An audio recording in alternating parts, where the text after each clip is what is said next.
CMA 2919 of 2025। ये तो आप पे डिपेंड करता है कि आप इसमें एक महीना भी लगा सकते हैं। नहीं, महीना मैं नहीं लगाऊंगा। अगर चाहे तो लगा सकते। नहीं, मैं नहीं लगाऊंगा। मैं नहीं करूँ कि आप लगा रहे हैं। सर मुझे भी छुट्टी पे जाना है सर। अब किसी क्लाइंट के लिए शहीद तो नहीं होना है ना सर। देखना पड़ेगा ना कि क्या होता है। नहीं सर, मैं किसी क्लाइंट के लिए शहीद होने के लिए तैयार नहीं। आप शहीद करते हैं, शहीद होते नहीं। ये भी आपका प्रेरोगेटिव है कि आप वैसे भी सर बहुत डेंजर है कि I might be declared absconder from home, so I have to finish this quickly. So page 5 अगर आप देख लें, CMA if your lordships have CMA 2919 of 2025। Page कौन से? Page 5।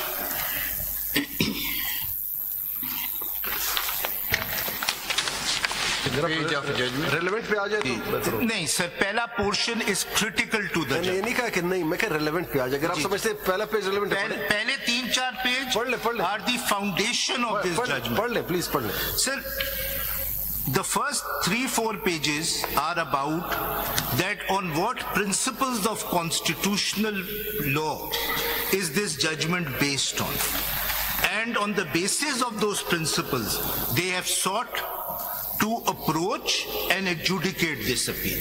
So they have laid down 5 principles in this, and these are the first 3 pages.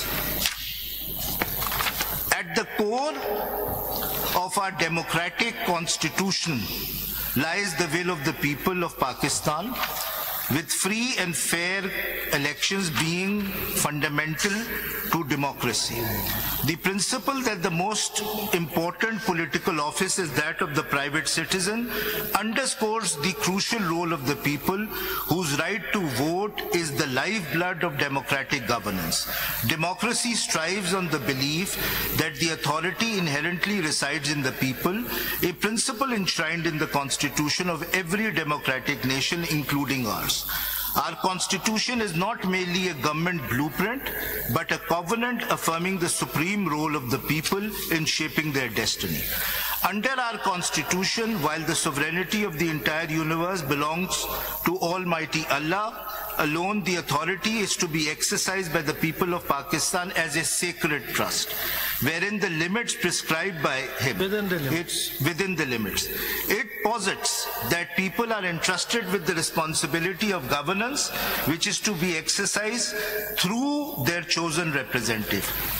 The notion of a sacred trust elevates the responsibility of both the government and the judiciary in our Islamic Republic. It embeds a moral dimension into the practice of democracy, while the fidelity of this trust is seen as paramount. Ab ye important hai. In the context of elections, this sacred trust implies that all the actors in the electoral process must adhere to a higher standard of fair and honest, ensuring electoral integrity. One question arises. Ji. This is my question, independently, not of you all. Whether all the political parties are adhering to this provision of the Constitution, whether every political party has taken step to ensure fair and free elections. That's our dilemma. Every political party is not trying to use unfair mean or yes. I think that's our this central. Is for the politicians to upheld this. That's our dilemma. That's our dilemma, as rightly pointed out by your lordship. So, जो पहला principle है वो ये है, जो laid down किया judgment में, and that is the difference between this judgment and the judgment of the real minority, जिसे मैं कहता हूँ, authored by Justice Aminuddin and Justice Naeem Akhwan, is the central notion of democracy in understanding constitutional principles. वो एक US court, supreme court के जज थे, justice Scalia, बड़े मशहूर जज थे। वो कहते थे, जब उनके सामने कोई चैलेंज करने आता था तो वो कहते थे, yes, what they have done is stupid, but it's not unconstitutional. So simply because something is stupid doesn't mean that it is. आपने कौन सी ये जो पैरा पढ़ा है फिर माइनॉरिटी को कि मेजॉरिटी पूछा ये था कि एनी वन क्लेम्ड, आपने कहा यस देयर इज दैट। जी मैं पढ़ता हूँ, मैं एक सीक्वेंस में चलूंगा।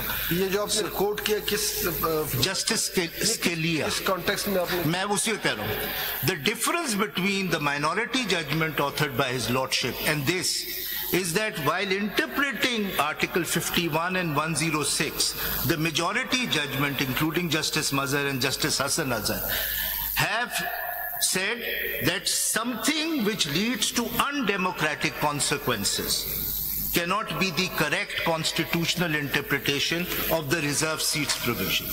Whereas the minority view is that no, we will look at the text and we will not look at whether it has democratic or undemocratic consequences. I think that's the difference. That is why I referred to Justice Scalia.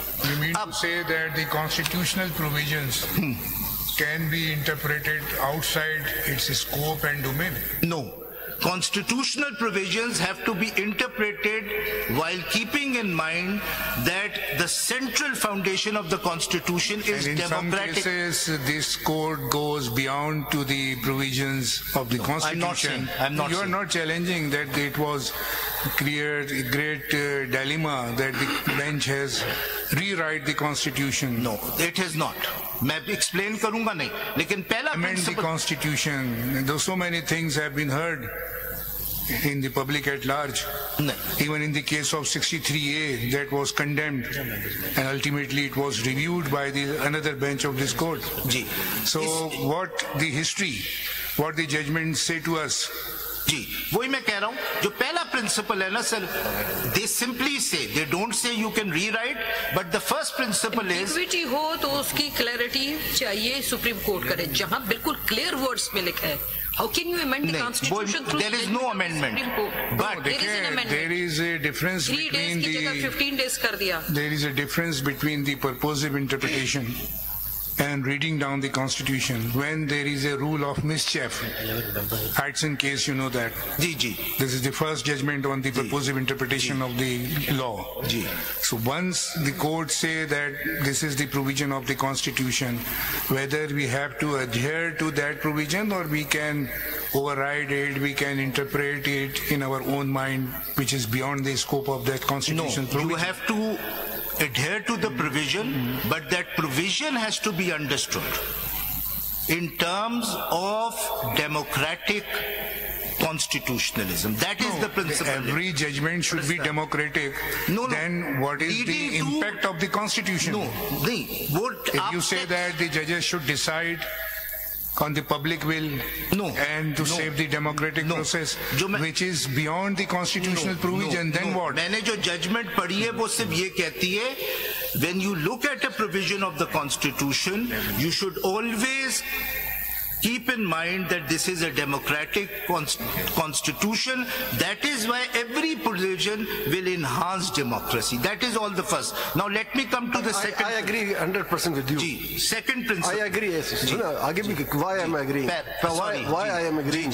लेकिन issue बात अब ये कह रहे हैं कि हमें democracy को promote करना चाहिए. No doubt. मैं यहाँ बैठे हुए किसी शख्स को ये इतराज़ नहीं होगा. Promote की बात मैंने नहीं की.